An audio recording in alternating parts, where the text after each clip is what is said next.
The job requirements of this project were to provide Wi-Fi to the offices and courtyard area. We also needed to provide data connectivity further in the field so the client could keep an eye on the horses in the field. The only internet connection is in the house. A Cat6 cable was run from the router in the house to Office 1. An AC Pro access point was also installed in Office 1.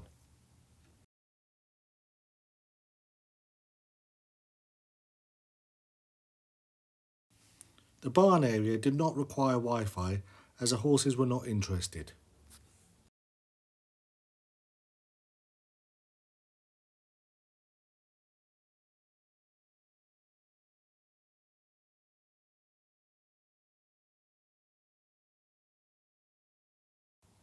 A Cat6 cable was run from the PoE switch in Office 1 to Office 3.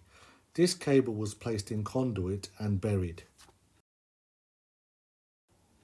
Office 2 did not require an individual access point because the access points from Office 1 and Office 3 provided significant coverage in this area. Now in Office 3 you can see the Unifi AC Pro access points and the point-to-point injector.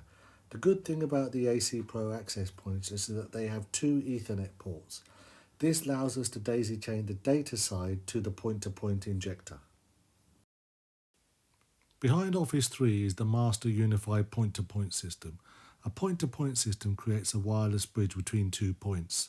The master unit needs to be hardwired to an internet connection. The advantages of a point-to-point system is they can provide internet connectivity over a considerable distance. Compare this to your Cat5e Cat6 cable where the maximum distance is 100 meters. A point-to-point can go on for miles.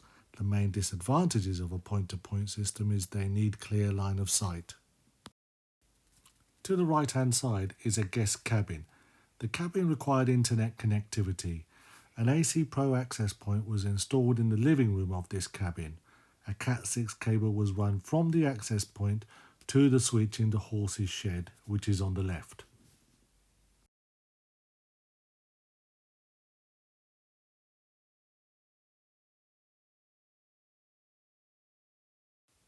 The slave point-to-point system links to the master, creating a wireless bridge. The slave is plugged into a Netgear switch. This slave now provides internet connectivity to the shed and the AC Pro access point in the guest cabin. There is also a CCTV camera which is plugged into the switch in the horse's shed.